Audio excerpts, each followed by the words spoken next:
Good?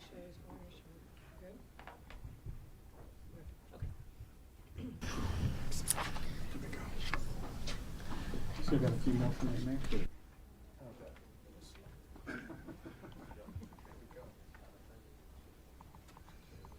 All right, good afternoon, everyone, and thank you for being here. Let me recognize the other leaders who are here with me today.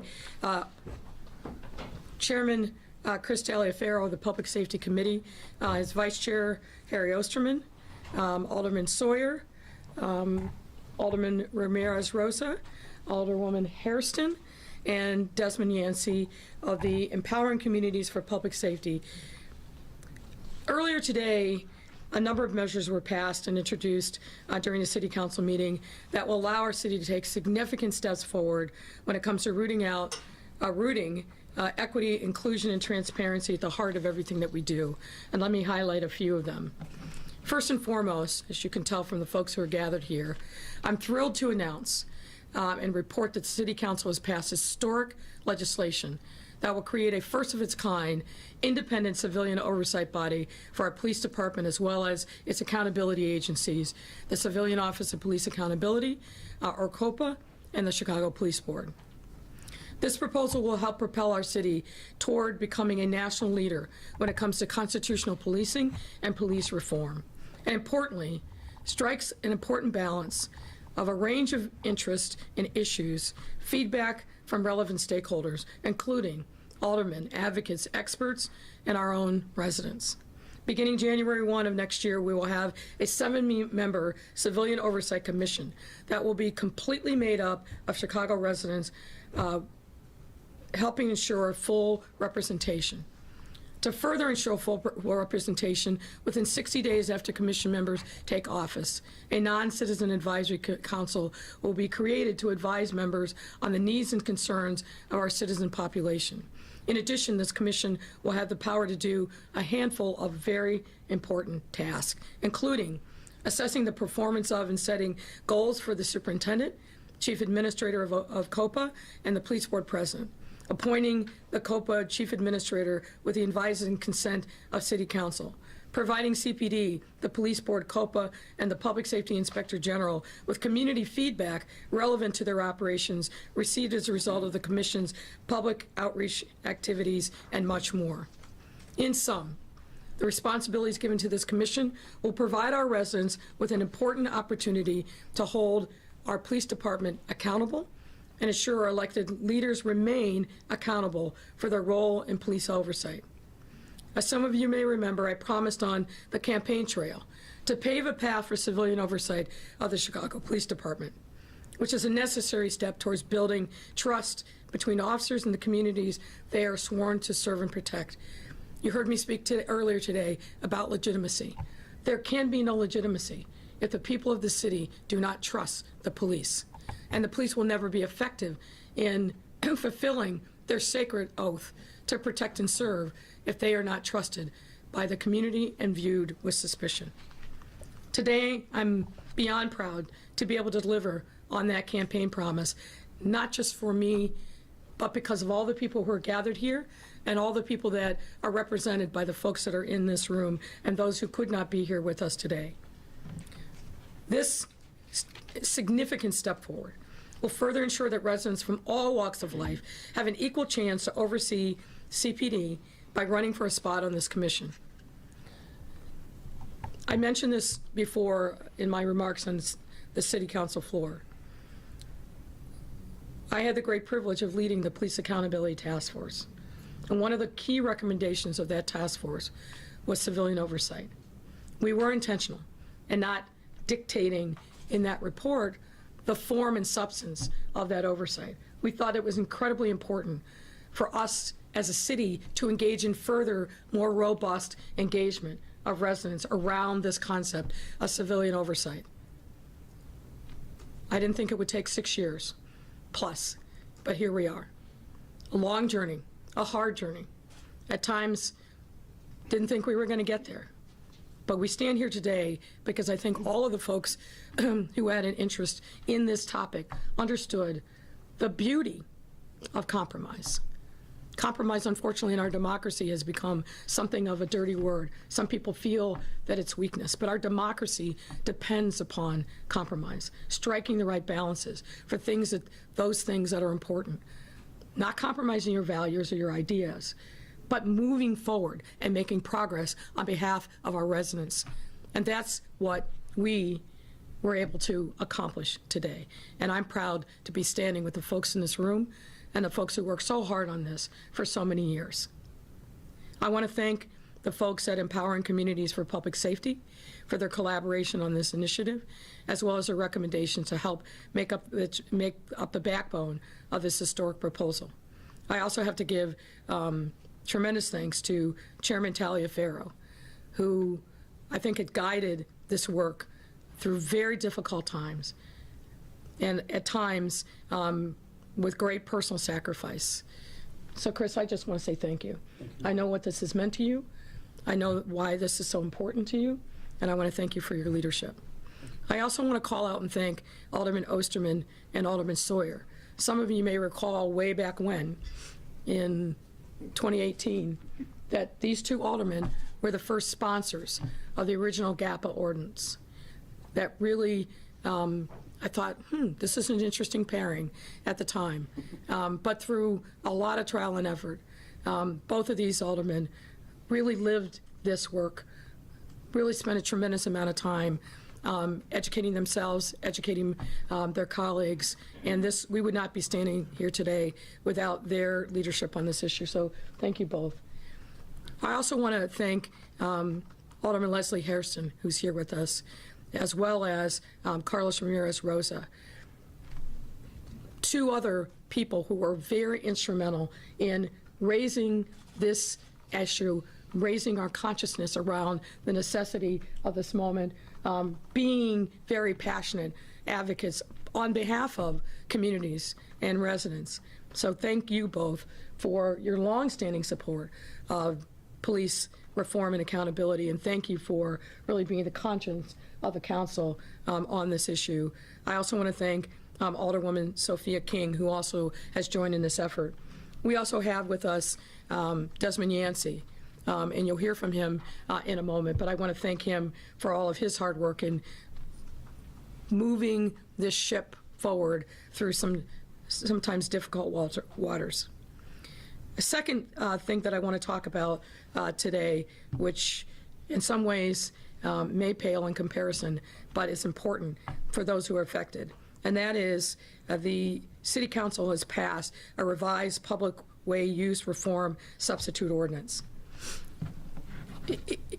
It shouldn't be this way, that it took so long, and years and years and years, to allow businesses to just get a sign. When I first started hearing about this issue on the campaign trail and hearing small businesses talk about the fact that it would take, in some instances, literally years just to get a sign to say we're open for business, to welcome customers, to advertise for themselves. We now, with the passage of the substitute ordinance today, have cut years, certainly months, off the time it takes a business just to get a sign to open up for business. I appreciate the efforts of many. I want to call out and thank Alderwoman Mitz, and I want to thank Alderman Riley for working with us and working with each other to come to a compromise that cuts red tape for our businesses and delivers the final piece of the unprecedented Shy Biz Strong initiative, which is the most comprehensive legislative package our city has seen in years and will significantly improve how we do business and how we support workers, which is needed now more than ever as we're coming out of the pandemic.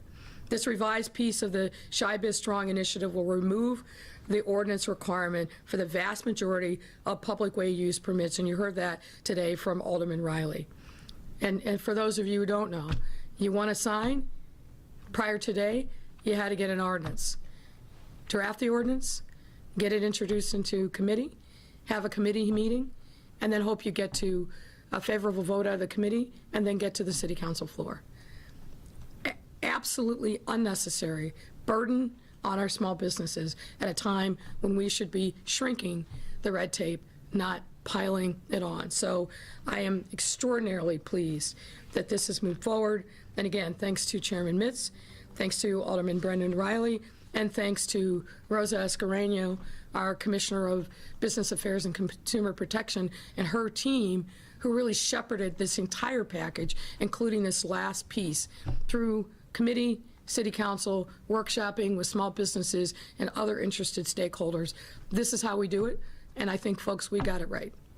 Finally, I'm proud to share that earlier today in City Council, we introduced an ordinance to help ensure our city becomes a national leader for social equity cannabis businesses. There's been a lot of discussion over the last 2 years about this most important topic. Pending approval, this proposed legislation will help both attract and retain cannabis businesses by giving them easier access to real estate, fewer restrictions, and a clearer pathway towards opening their doors.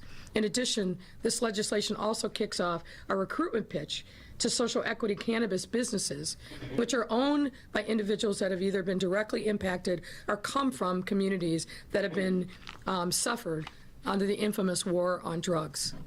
Equity and inclusion must be at the center of everything that we do here in Chicago, and that includes how our cannabis industry operates. I'm grateful that the state has passed legislation that will open up more opportunities to cannabis operators, particularly those of color. And we want to make sure that in the city of Chicago, we open up our doors and we welcome those businesses into our city. This is what this initiative is intended to do. I know that there will be much discussion and debate, as there should be, but it was important for us to kick off the discussion by putting down a marker and filing an ordinance that starts this important discussion. So I want to thank the many industry leaders and advocates, social equity business owners, and other government officials who are part of our cannabis working group for their input. And we look forward to working even closer with this group to make our shared vision a reality, as well as seeing, of course, passage of the legislation. Taken together, the efforts made by City Council today have put our city on a faster track toward equitable and inclusive socioeconomic growth, which provides the momentum we need in order to fully recover from this pandemic. We have a month off, but we will not be resting. When we come back in September, it's my expectation that we will be filing with the City Council our proposals for the budget for fiscal year 2022, which will also include a framework for how we use and invest the ARP money that we've been so generously rewarded with from the federal government. Much more discussion on that, but I wanted to set the stage for what's to come. Let me just close by saying this is an important historic day in our city. Things that we thought would never happen actually got accomplished today. We came together, we put aside differences, and we worked together on compromises that make a difference in the quality of life in our city. This is what it means for democracy to actually work. Sometimes it's messy, sometimes it's difficult, sometimes passions overcome us, but as long as we're moving forward and focused on the reason that we're all here, which is for the betterment of our city and making sure that our residents have what they need to be safe and lead fulfilling lives, that's what we have to be about. And that's very satisfying for me as mayor, and I'm sure I speak for my colleagues, the alder people who are here. That's what we must be about. So at this point, I welcome my friend and colleague, Chris Taliaferro, to say a few words. Chris. Thank you, Mayor, and good afternoon, everyone. Mayor, let me thank you so much and your administration for making the tough calls and your leadership. And the leadership of Alderman Osterman, Alderman Sawyer, Alderman Hairston, and Alderman Carlos Ramirez Rosas.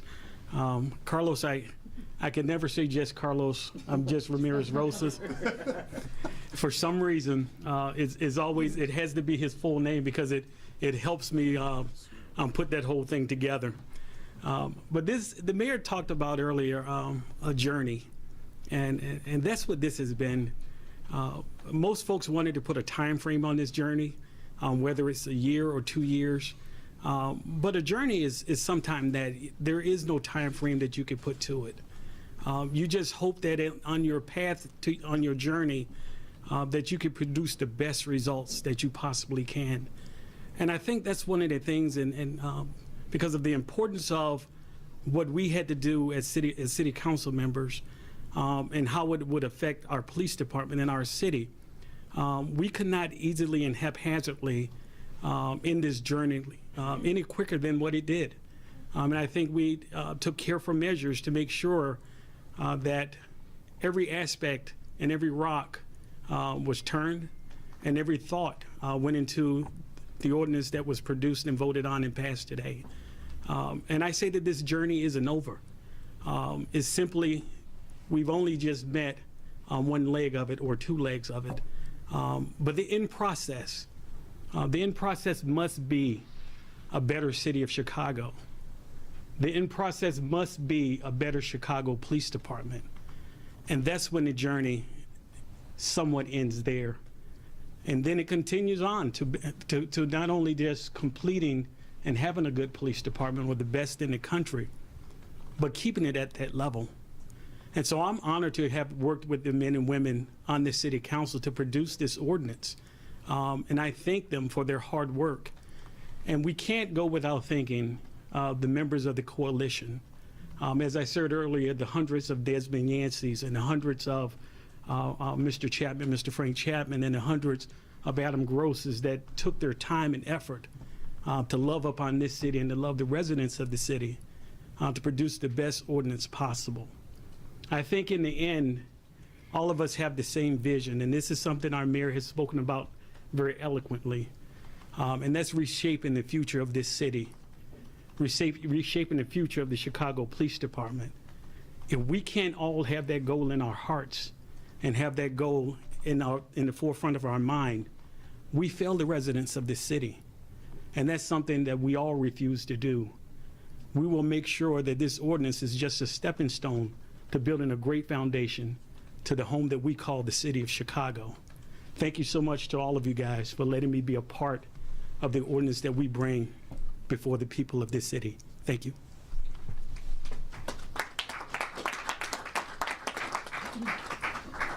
Good afternoon. I'm Harry Osterman, Alderman of the 48th Ward.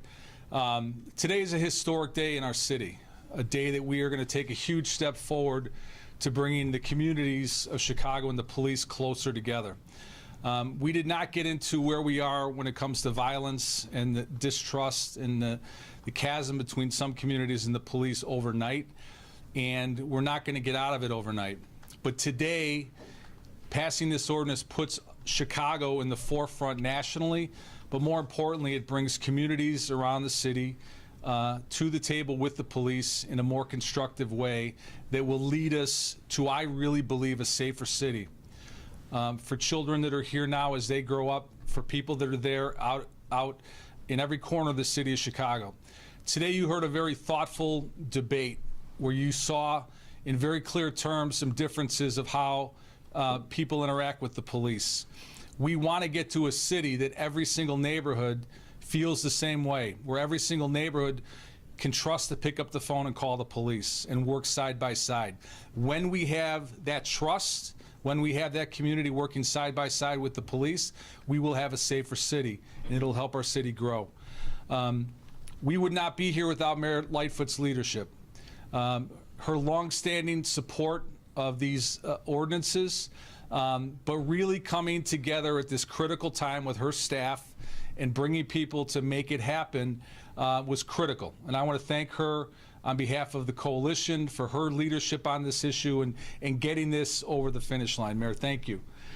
I want to thank Chris Taliaferro. Chris is a former police officer, and he brought his dedication and love of Chicago, his experience as an officer, his leadership as an alderman from the west side of the city, to the task of shepherding a very difficult, challenging ordinance through. And trust me when I can tell you that there were many times when this whole thing could have collapsed, but Chris helped us moving forward together. And Chris, I want to thank you for the leadership on this ordinance. You made it happen. There are many aldermen who I really want to thank. Carlos Ramirez Rosa, Leslie Hairston, aldermen like Sophia King, Michelle Smith, Andre Vasquez, Greg Mitchell, many others. Some that even didn't vote for this, their input on this based on what they saw in their community helped make this ordinance a balanced, better ordinance. But the coalition of aldermen that came together really worked side by side and really worked to get this over the finish line. This would not have happened unless it was a team effort. But the team effort was grounded in community. The ordinance is grounded in community. And Desmond Yancey, coalitions from the GAPA Coalition, One North Side, the Carper Coalition, many people that have worked on this for decades, this issue, have really brought us closer together. This would not have happened without them. They are on the ground in communities. They've heard the stories. They're also going to be our partners in making sure our city's safer. Lastly, I want to say two things real quick. It's been an honor and a privilege for me to work with Rod Sawyer. We're kind of different ends of the city, but we've been partners on this for a long time, longer than either one of us care to say. But together we've worked with our colleagues and really got this done. And Rod, it was a pleasure to work with you on this. I hope it takes us a quicker time to pass other ordinances in the future. I want to say one last thing, and the mayor brought up the budget coming forward. This is a first step on safety, but we're not going to have a safe city unless we're investing in the communities that need support. And that's something that we hope to look at the budget on how to rectify some of the past injustices or disinvestment around our city to make our city whole, where everyone in our city is supported. So today's a great day for our city. It's a step in the right direction, and I'm proud to be with everyone here today. I want to bring up Carlos Ramirez Rosa.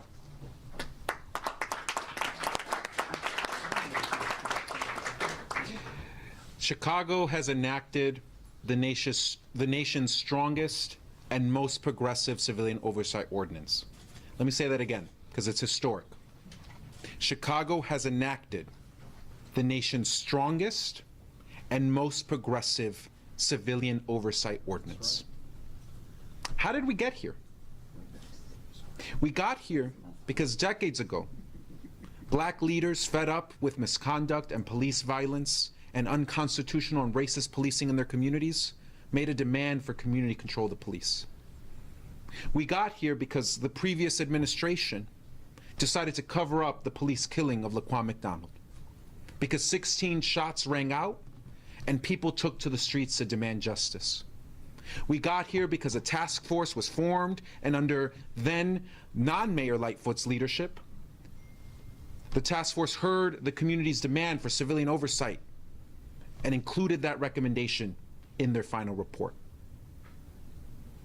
In the wake of the news that the murder of Laquan McDonald had been covered up, I joined with the Chicago Alliance Against Racist and Political Repression, and together with a lot of organizations and about a dozen aldermen, we introduced the Civilian Police Accountability Council Ordinance.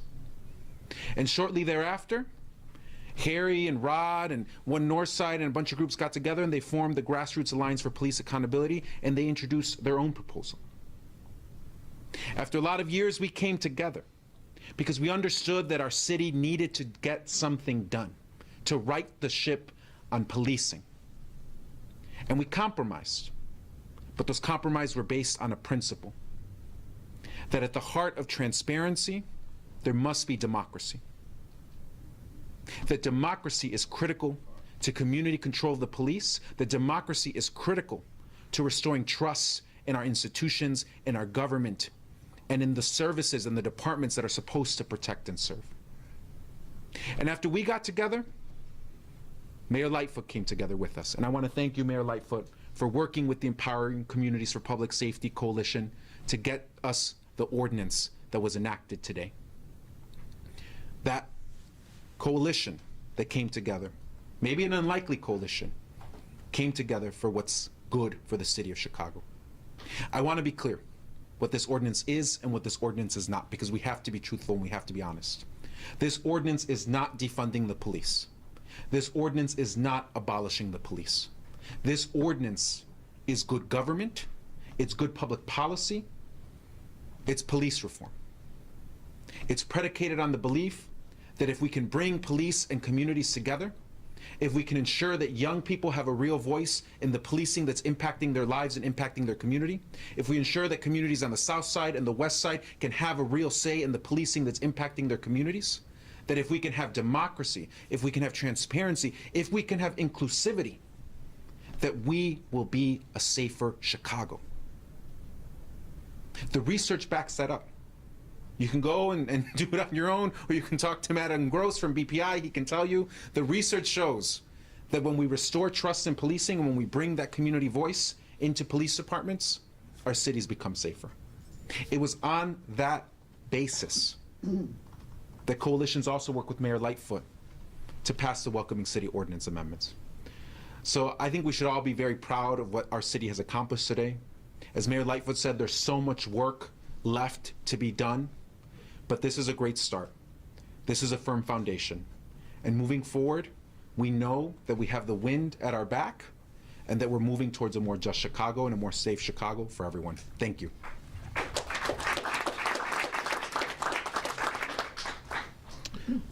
Good afternoon. My name is Roderick Sawyer, and I serve as Alderman of the 6th Ward. This is truly an historic day, a day where we can honestly say that we have come together to form something that will bring citizens and the police closer together towards solving unsolved crimes and making our communities safer. It was a long effort. We did not give up. We had two paths going that way, as Carlos stated, both with CPAC and then with GAPA, and we persevered. We got to a point where we both felt that we can go further together than we could separately. And we connected, had very intense, sometimes contentious conversations at nights, at weekends. We've met scores of times, if I would say so, Adam, and sometimes they were rough. But the end result was, as was stated earlier, the most progressive, the most effective community oversight ordinance in the country. And we're very proud of that. But it's not over. One thing that we will have to have, in addition with crafting the ordinance, is collaboration.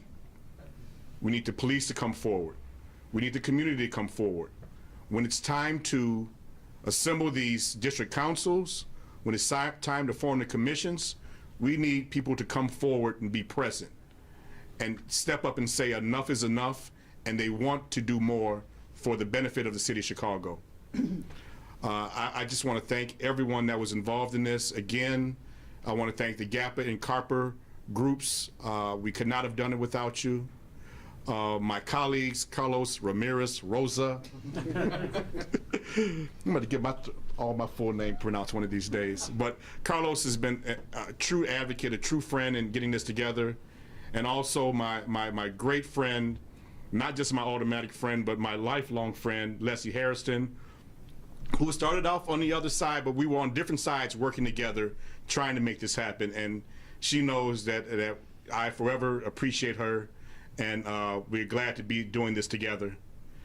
And who thought that two automatic legacies would come to get together and really work on police oversight, community control.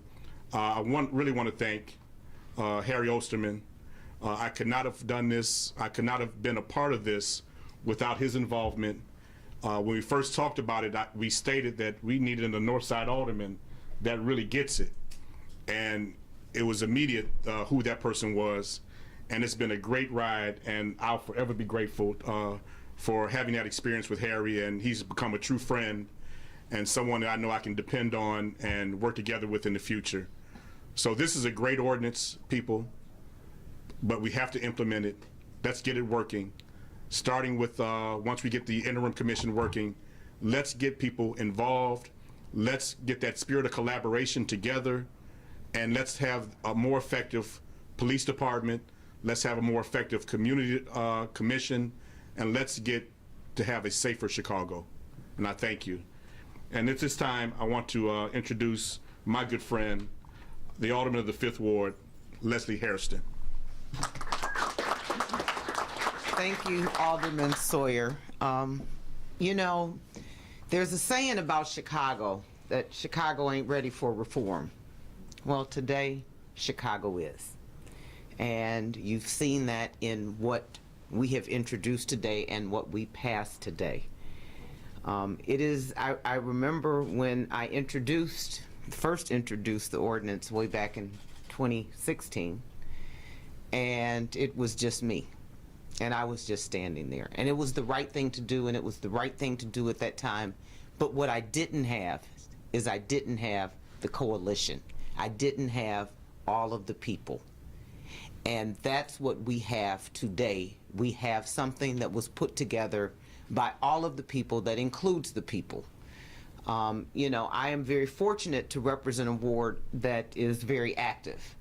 And I would like to acknowledge the Invisible Institute and all of the Fifth Ward residents and the University of Chicago Law School. And of course, my former employee, Desmond Yancey, who have been working on this for years. And, you know, when you see a problem, you try to find a way to fix it. And you may have the best idea in the world, but if you don't have a support system behind you, it goes nowhere. And so over the years, we have come together. We have come together with Alderman Sawyer and Alderman Osterman, and Alderman, I'm not going to say Ramirez Rosa. I'm going to leave out one name. And we have gotten something that we are actually proud of. Alderman Taliaferro, you have mostly been a good leader. You know, sometimes being the lady of the bunch, you have to kind of get in there and scrap with the guys. And so, you know, you've handled that well. But you have been generous, and so I thank you for your patience. I thank you for your time. And Mayor Lightfoot, thank you for keeping your word. It is more important now than ever that those of us that are in the public eye not just say what we want to say, but actually back it up and make our words worth something. In today's society where we've got real news, fake news, we've got everything. It is important that the people that we serve have our trust, and that they can trust what we say. And when it came down to it, you were there, your team was there, and it wasn't in a room, but we got it done. And I think this is something that can make all of us proud. When we engage the people that we represent, we have a better product, we have a better city, we have a safer city. And when we work together with the police and the community, which I think was the idea behind community policing, but we somewhere along the line didn't get there, and we have to rely. You hear on the news every day, well, you know, such and such happened, there was this incident that happened, but nobody's talking. I talk to my commanders every day, anytime there's an incident. Yeah, they were shot, they're, you know, one step before death, and they are not talking. And everybody in the community is talking. They're talking in the barber shops, they're talking in the nail salons, they're talking in the beauty shops, but they're not talking to the police. And so I think this will help facilitate a better working relationship, and that's what we're supposed to be doing. Thank you.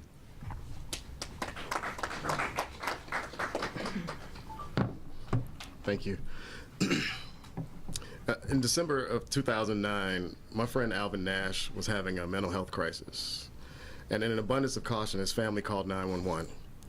Minutes later, the police arrived, and shortly after, on Christmas Eve, Alvin, who was a U.S. Naval veteran and a union organizer, was killed in front of his wife and son. 6 years later, in December of 2015, Quintonio LeGrier was having a mental health crisis, called 911 for help. Minutes later, the police arrived, and shortly after, the day after Christmas, Quintonio and his downstairs neighbor Betty Jones lay dead, killed in a hail of police bullets. But the moment that brought us here was the videotaped murder and subsequent cover-up of Laquan McDonald. This moment put the city on a trajectory that has us here today. Many people were surprised to see this brazen and senseless behavior from the Chicago Police Department, but for many in the city, this was just a reminder of the need for something different, something substantive to prevent something like this from happening again. Something needed to be done so that all the citizens of this city felt safe. So the roots of this ordinance has never been anti-police. It's always been about making sure that all residents of all communities feel safe, building trust and making communities safe for each and every one of us. But conversations about police reform are challenging and the stakes are high. So it's important to keep the conversation rooted as much as possible in some shared principles and some shared understandings. First, when we talk about policing and police reform, we should always keep in the front of our minds that what we really care about is public safety. We want everyone, civilians and police officers, and my father was a police officer for 39 years here in this city. We want them all to go home at night at the end of the day and be safe and at work and in their homes and in their communities. We might feel differently about how we achieve these goals, but it is important to note that we all share these goals and that we need to work together to advance them. Second, if we want to increase public safety, there's nothing more important than building trust. Trust isn't just important because it makes us feel good, it's important because it keeps us safe. There's less crime and violence in communities where there's more trust in the police department. So when we talk about any particular police reform and we talk about increasing public safety, we should always ask whether a particular approach is likely to increase or decrease trust. More than anything else, that's what's missing now. And more than anything else, this is what we need. So today, I am so grateful for the people that made this passage of this ordinance possible. This victory, very much like this ordinance, is deeply rooted in community and is a victory for all of Chicago. But this work is only the beginning. We still have to work together to build the commission and district councils in order to bring the change necessary to make this transformation real, in order to bring real safety to all Chicago residents. So first, I want to thank the coalition, the Empowering Communities for Public Safety Coalition, which came together to do this important and difficult work. If it weren't for the hundreds of thousands of residents that supported this movement and created the moral and political climate to make this ordinance possible, we wouldn't be here. I'm especially grateful for the youth who have flooded the streets since that day in 2015 to make sure that this change would come to this broken system. Next, I'd like to thank our courageous sponsors, my alderperson, Leslie Harrison, I'm gonna say the whole thing, Alderman Roderick Sawyer, Alderman Harry Osterman, and Alderman Carlos Ramirez-Rosa. Thank you all for standing with us in this fight. And Chairman Taliaferro, your leadership on this issue since the beginning has been instrumental. I'd also like to thank Alderpersons Taylor, King, Vasquez, Martin, Irvin, and Haddon for your counsel as we work to craft this ordinance. And lastly, I want to thank Mayor Lightfoot and her administration, who worked tirelessly over the weekend to bring this to fruition. And though our path was not one without difficulty, it is one that has brought us to the conclusion today. So again, I'm thankful and grateful. Thank you.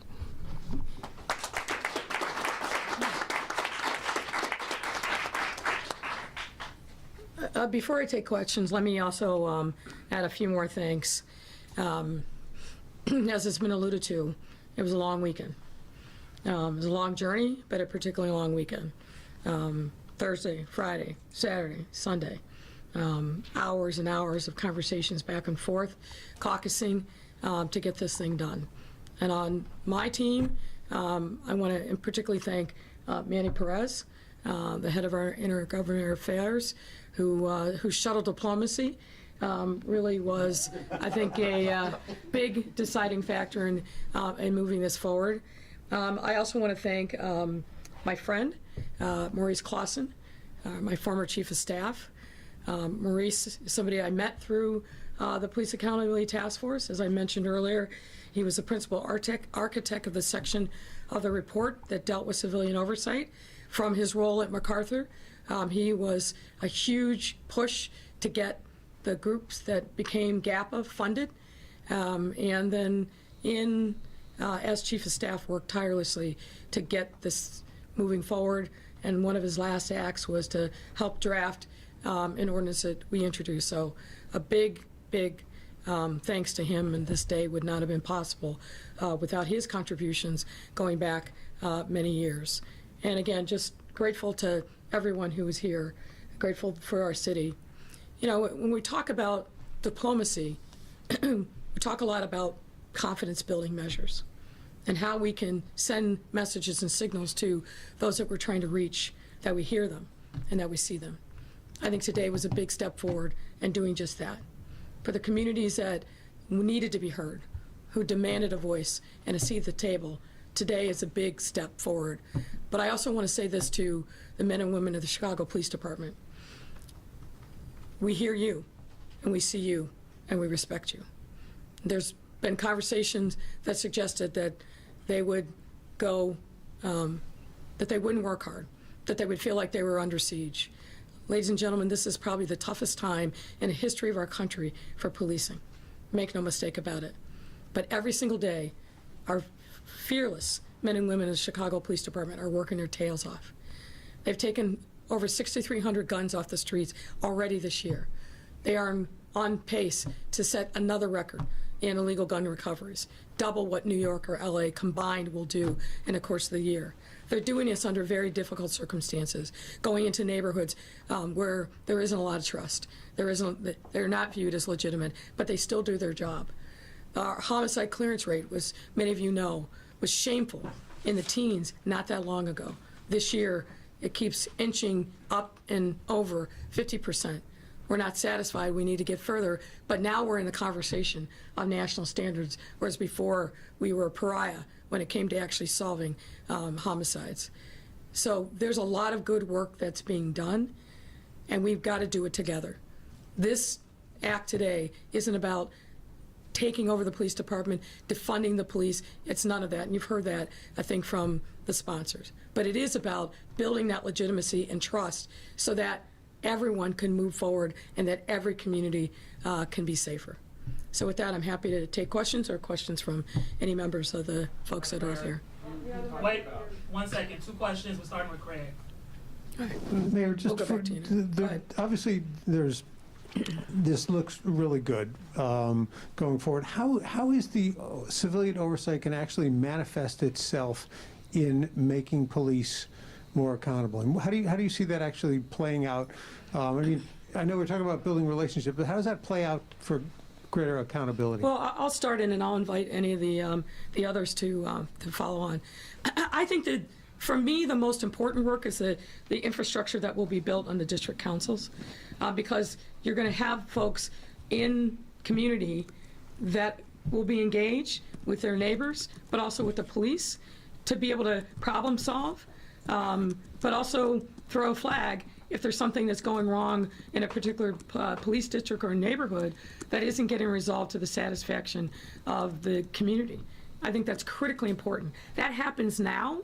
It happens through CAPS. It happens through other engagement. But for the first time, we actually have a formal infrastructure to hold everybody accountable, including police and local districts, but also to organize community members. Accountability has to work both ways, and we want people to be engaged with these district councils. And let me also just add, by the way, CAPS is still very much alive in our city. There have been people who have been serving in a role of community volunteers for CAPS for decades. And it's my hope that some of those members who really love and care about their neighborhoods and have been engaged with the police department, that they will apply and run as district council members. So I think there's a lot of good things that are happening in neighborhoods across the city. But why this is so important to me, primarily, is the structure that it sets for and building that infrastructure so the community's views and concerns actually have a specific path to be addressed and hopefully resolved as quickly as possible. I don't know if others want to speak to this issue. You did well. Okay. You know, these folks are going to keep me honest, particularly the lawyers. You mentioned the effort to get guns off the street. Do you have an update on the strike force and when we're going to learn anything new about that, or any update on that? I hope before the end of the week. Believe me, I've been pushing, I've been asking. I hope we're going to hear something soon. All right, Mike. Go ahead, Mike. I'm supposed to be live in All right. 7 Go minutes, ahead. I've just been told. But, Madam Mayor, what about witness protection? What do you say? You can talk about confidence building in the community, but what do you say to the mothers? I know you've talked to some of them, who know who killed their son. Like the mother in Austin I talked to whose son was murdered in front of 50 witnesses. She knows who killed him, and the police have not made an arrest. You've promised you're going to do something about witness protection. What's going on? Well, we'll be making some specific announcements about that. You've heard me say this before, Mike. I think that we have to do more for victims, survivors, and witnesses. We have to do more in terms of protecting them, supporting them, providing trauma-informed services to them in a timely manner, but also making sure that we have an environment where witnesses who fear for their own safety have a safe way to report it. And you know that I've met the woman that you're referencing over on the west side. I think it's actually West Garfield Park, to be precise. We had a long conversation when I was out there in the community not that long ago. But you know this as well. One, it is challenging to get people to come forward when they don't feel safe and they don't feel trust. So another important part of this ordinance today is really hopefully sending that message of trust, but we've got to do more to make sure that it's actually manifests in those communities. But also, I will tell you, given the work that's been done by our detective division over the course of this year, the number of homicides that they've solved. They set a record last year. They're on pace to set a record this year. They're using a combination of technology,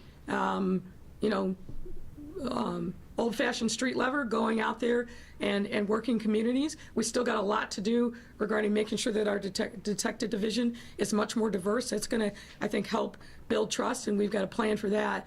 But we're getting there because the community is coming forward. But what do you say to the witnesses who say, I can't go talk, I'm not going to testify in court because they'll kill me or they'll kill my kids? Well, so a couple of things on that, and I'm going to put on my former prosecutor's hat. We understand that. We're not asking people to risk life and limb. But two things there. Number one, you can report things anonymously. Now that means we have to build a case and really corroborate what we're hearing anonymously, but the anonymous tip line has been available for years now, and we encourage people to do that. But I also feel very strongly, and I'm going to channel Father Flager here, given the challenges that we're facing and the chaos and havoc that is happening in too many neighborhoods, because people are settling petty disputes with guns, because of the proliferation of guns in our streets, sometimes you have to step out on faith. And you have to let your faith overcome your fears. I know that's not going to happen in every instance, but we don't solve crimes. We don't make communities safer and better if people who know what's happening in the community stay silent. And Alderman Hairston's right. What's happening in many instances is not a mystery. The people who are perpetrating these crimes are not unknown.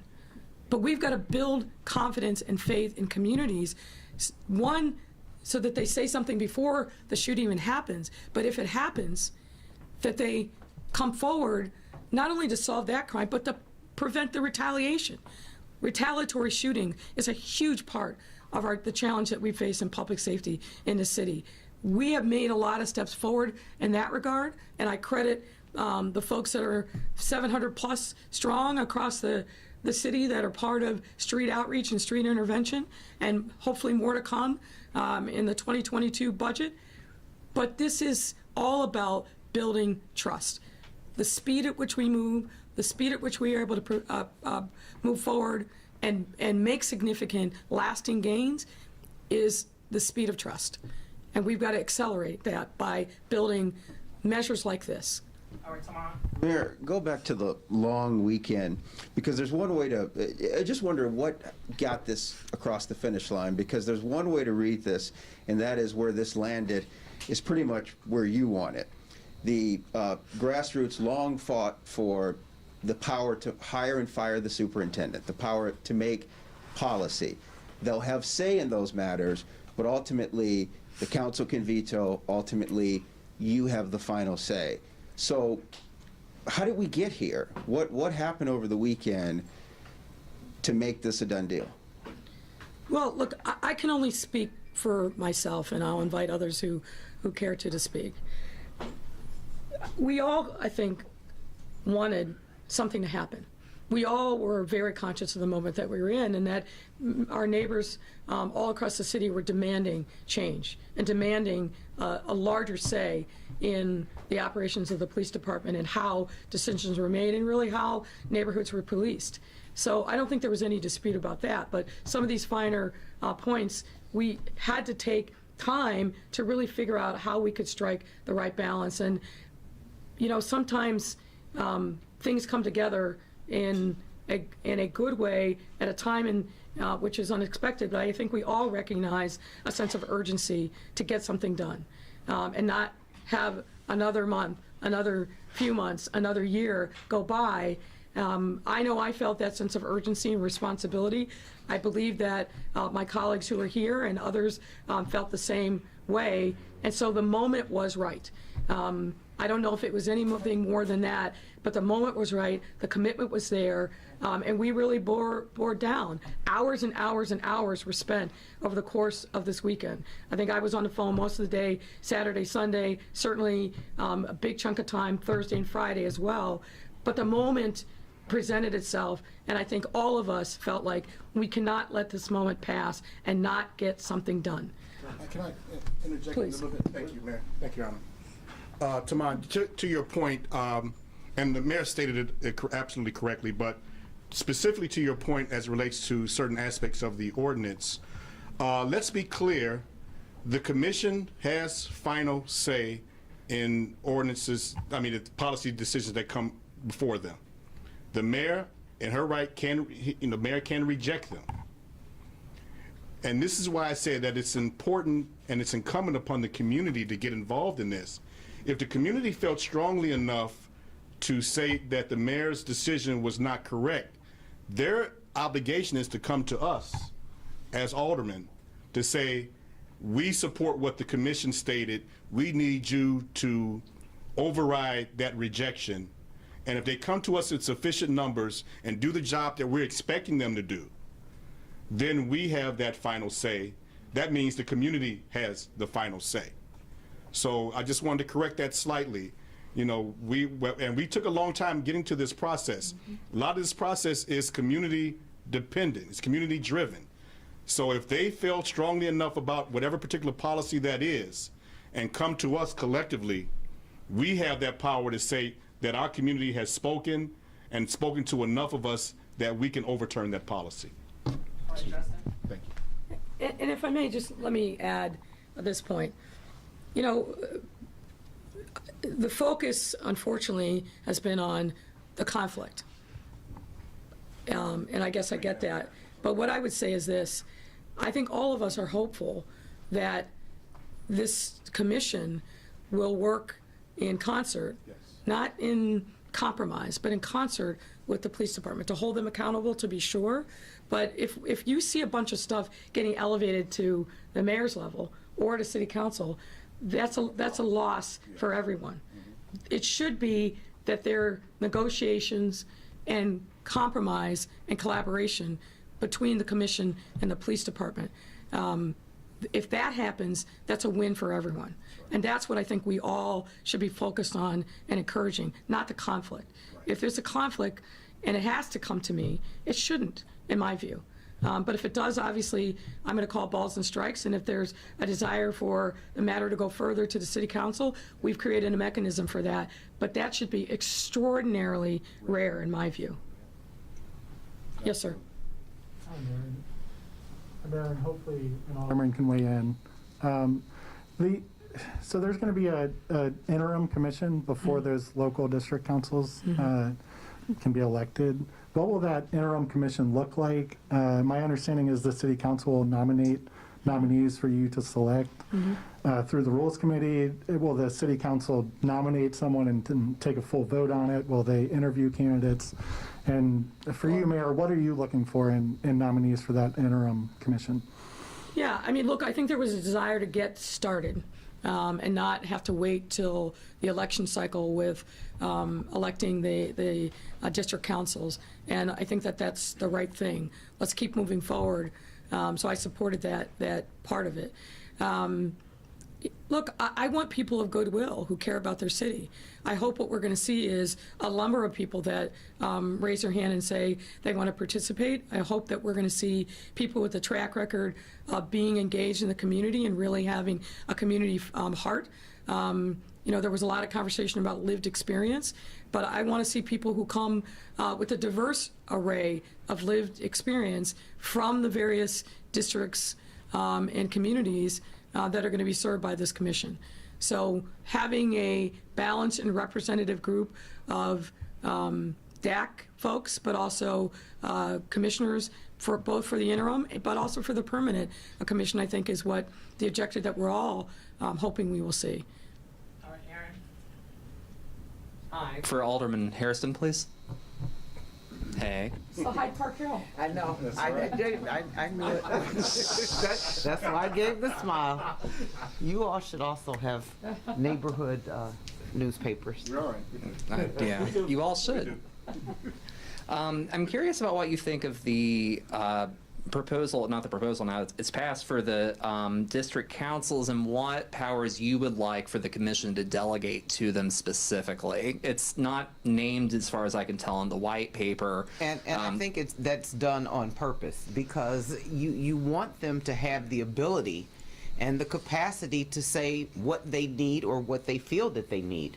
You know, I have a lot of confidence in the public, and you know, again, the communities that I represent, we've got people from all walks of life that bring lots of information and talent to be it a regular meeting, be it a commission, and so I think that we have to allow them, as they create this, to say this is what we need and this is what we don't need. Yeah, but I mean, what kind of powers specifically do you think would be necessary here? How much power do you think would be necessary here in an ideal world? I can't tell you. Okay. I can't tell you because they haven't been named yet. And, you know, again, this is a starting point. You know, it is really about collaboration. Mm-hmm. And so until they ask a question and get a response, be it favorable or unfavorable, then they might have some idea of what additionally they would need in terms of power. Okay, and then one for the mayor, if I could. I just wonder if you could address at all about going after what happened last summer with all of the social movements and that kind of thing, all of the protests, biggest protests in 50 years and that kind of thing, addressing what happened with the protests related to, you know, the stuff that's happened right now. Was it at all kind of a response to the protests that occurred? How do you view this as a kind of relation to the action in the streets or, you know, demands of people and that kind of thing, the action, the vote today and that kind of stuff? So you asking me whether or not what happened last summer influenced the process that led us to this moment of passage? Obvious that it did. How specifically did it? Look, I think Mr. Yancey and others and Alderman Ramirez-Rosa really said it very eloquently. We have a long history in the city of the relationship between the police and communities, and really goes back decades and decades. You know, I date my history of this, not personally, but my knowledge of it, to really 1974, when Congressman Metcalf demanded reform of the way in which the police department responded to communities of color. And as a result of that, the first Mayor Daley, Richard J., formed something called the Office of Professional Standards, housed within the Chicago Police Department. A million years later, I led that, OPS.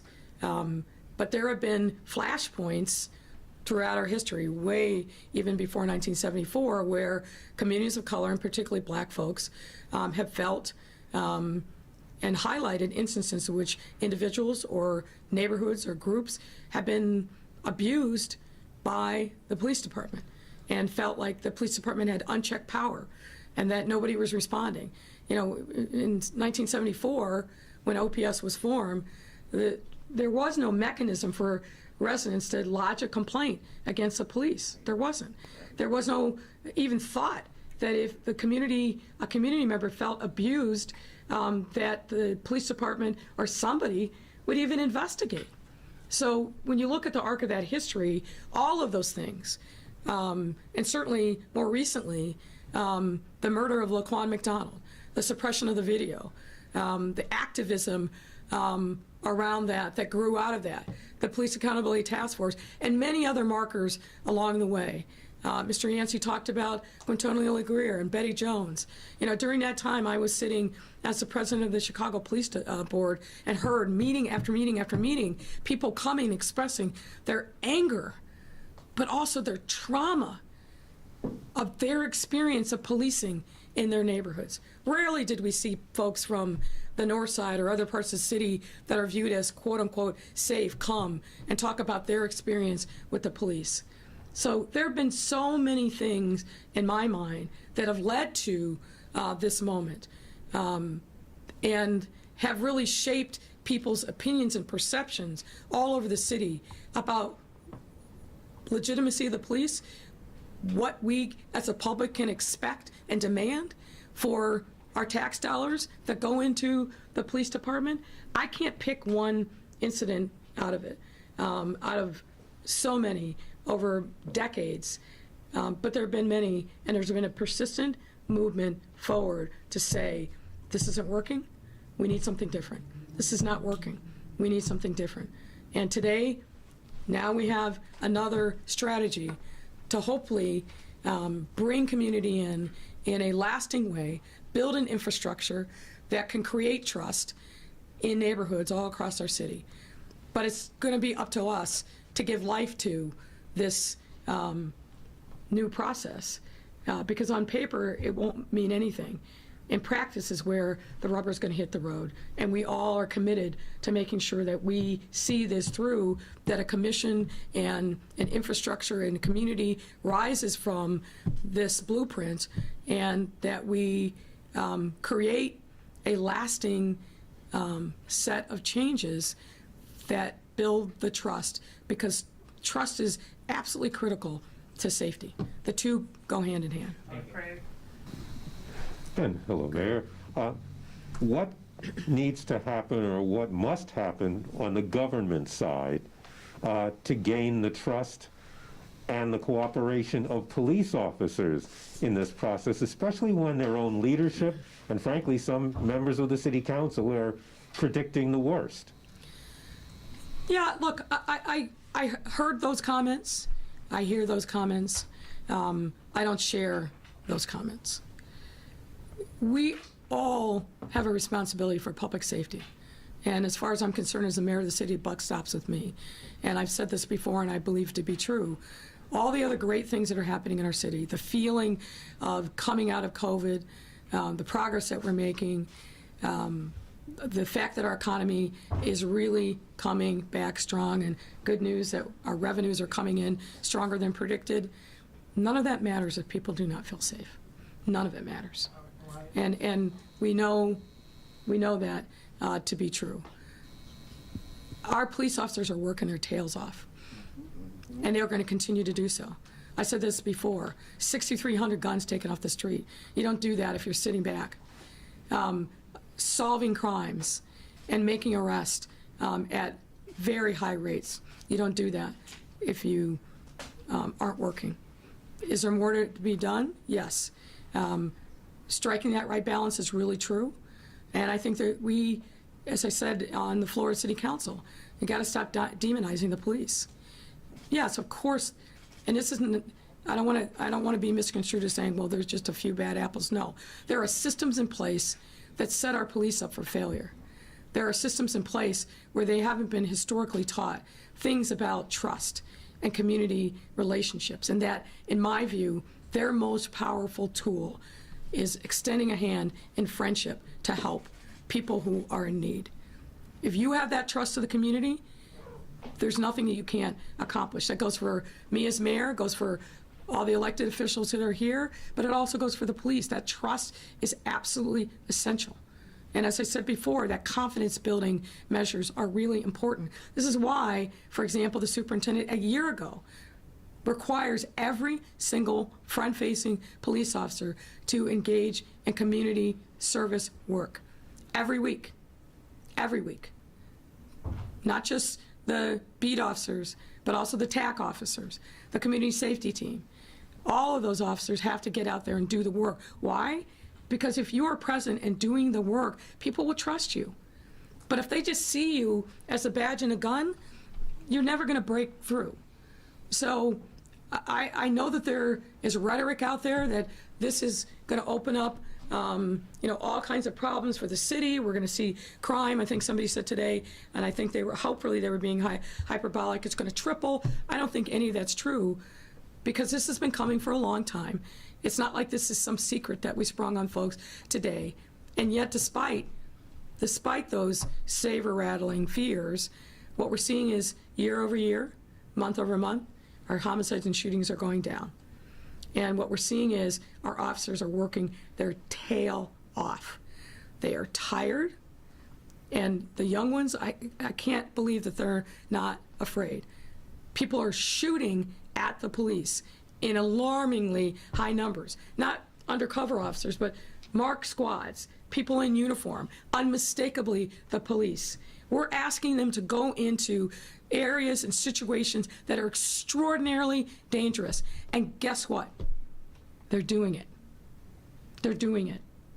All in the service of our residents. So I do not have fears that they are going to shut down and not do their job. Yes, ma'am. Hi, Mayor Mariah Wolfel from WBEZ.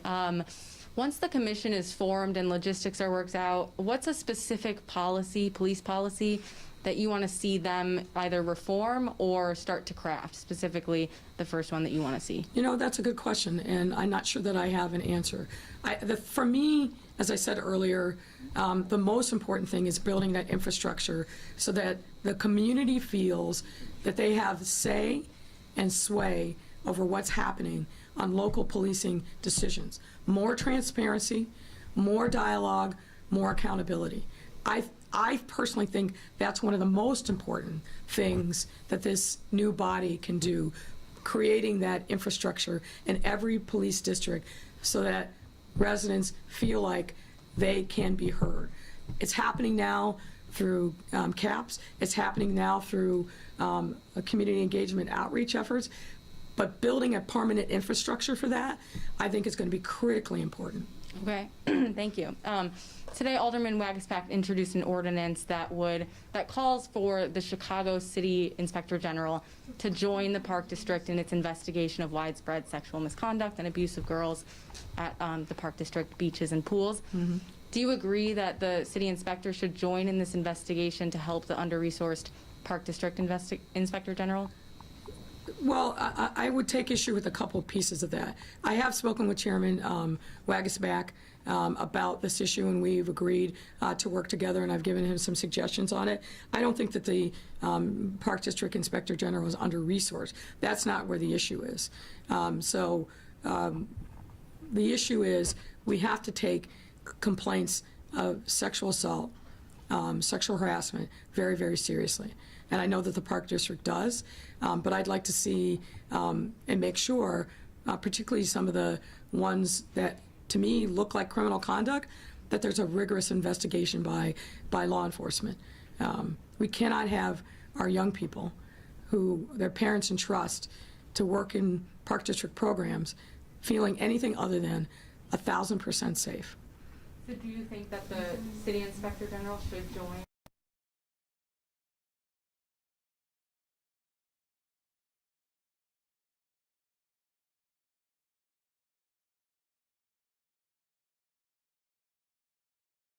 Those 7 districts will not lead to clustering of dispensaries.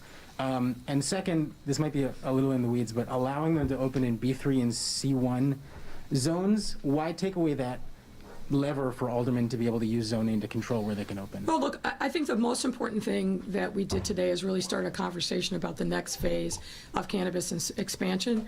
I am optimistic, given the changes in the legislation at the state level, that we're going to see people who are truly from underrepresented communities get a seat at the table. We really haven't seen that. with the initial state legislation that allowed medical providers to turn into cannabis dispensaries. That was and I get why that happened, but what that did was make sure that the folks that were already in the game, the overwhelming majority of them who were white and male, that they had a big head start. Nobody anticipated that it would be multiple years head start, but now they have. So what I want to make sure is that as this process evolves, that true social equity candidates, not I hired a bunch of janitors and now I'm calling myself social equity, but true people of color, women, people from disadvantaged communities actually get an opportunity at some of the potentially more lucrative spots. So it's the start of a discussion, not an end, but I think that there are things that we can do to really open up opportunities and invite more cannabis businesses into the city of Chicago. And then real quick on ward superintendents, I wonder if you got a chance to look at Alderman Hopkins' proposal to actually write policymaking into their job descriptions. Do you think that's a good approach to keeping them Shackman exempt? I haven't had an opportunity to explore that. I certainly understand what Alderman Hopkins was trying to achieve. If you listen to the discussion on the floor regarding the resolution in support of former Commissioner Tully and his retirement, one of the themes that ran through those comments over and over again is streets and sand, and the work that's done in the neighborhoods can make or break an alderman. And I think people believe that that's true. A basic core function of an aldermanic office is keeping the streets clean, keeping the alleys clear, filling potholes and things of that nature. So the ward superintendent plays a critically important role. My own personal view is that it should be a person that the alderman selects, and that the alderman has a huge hand in holding accountable to get things done on behalf of his or her ward. So I think that there are things that we can do to be responsive to the comments raised by the Inspector General. And, you know, like everything, we've got to figure out the best way to do it. And I'm confident that we'll be able to manage that. And again, hats off to Alderman Hopkins for starting, I think, an important conversation, and we'll work through that together as we work through other ordinances. Hello. With new legislation introduced today, though I believe it was sent to rules on sports wagering, do you support allowing teams to offer sports books, and would that potentially hurt revenue to a future Chicago casino? Well, first of all, sportsbook is the law of our state. That got passed by the General Assembly in 2019. So I support that law. No, I do not believe that it will undercut our efforts on a future casino, and we're going to work hard to make sure that it doesn't. Obviously, there were some interesting things afoot today, which I'm sure you all will ferret out. I don't need to give you any leads on that, but we've got to make sure that everything is above board and that there's a level playing field, and we're going to work to make sure that we do that. All right, Bill has the last questions. Mayor, on the sign and sidewalk permits, there's two pieces to that issue. There is the speeding it up for businesses, which was accomplished today, and then there's aldermanic privilege, which the original proposal removed control for aldermen. They emerged today pretty much with control intact. So is this an acknowledgement that removing aldermanic privilege from council members just isn't achievable despite your best pledges during the campaign? No, and I would actually disagree slightly with your characterization. I think that what we had proposed was not eliminating aldermanic involvement. It was changing the form and the timing of it. As you heard early on in the committee testimony and certainly on the floor, it takes months and months and months, and in some instances years, to just get a simple sign. And that shouldn't happen. And particularly coming out of the economic meltdown occasioned by COVID-19, what we have to be about is empowering small businesses and giving them every opportunity to be set up for success. And we heard this over and over again. The signs are a problem. I think that we fix that with the passage of this ordinance today. Aldermen were never cut out under our proposal, but the timing and the role certainly was changed. And I think there was a recognition on the part of Alderman Riley, who understood the necessity of compromise, that we had to speed things up. And my hope is that he's right, that 95% of the time, the aldermen will weigh in, BACP will weigh in, and then it will move forward without having to go to city council for an ordinance for every single sign. If you take a look, for example, at the committee that handles signage, every month, literally a ream of paper on signs. Mostly renewals. And mostly with no one caring about, no one talking about. So the fact of the matter is, we reflected, I think, the reality. This is, obviously, aldermen should have a say in what goes on in their ward. That's never been any dispute.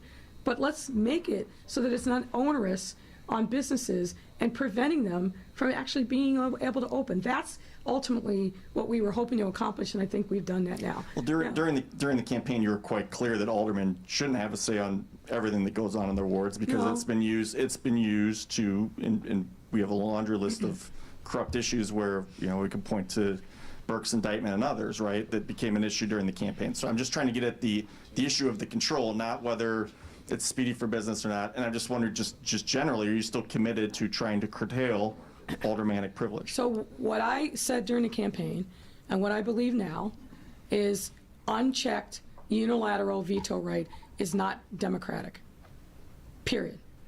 And in the extreme, that's what I have been fighting against. I think that's what many people fought against, and then many people that are sitting as aldermen today, that's what they campaigned against. So it's not have no say, right? Aldermen who do their job well, and I think every single one of these people qualifies, they know exactly what's going on in their community. They're the heartbeat of their community. They know better than anybody else, certainly better than me as a mayor, because I've got a vision of the whole city, but not down to the block level that aldermen do. Of course, aldermen have to have a role. The question is, how does that role manifest itself? And what we had before, and what we're still trying to make progress on, is unchecked, unilateral, I say, and that's it.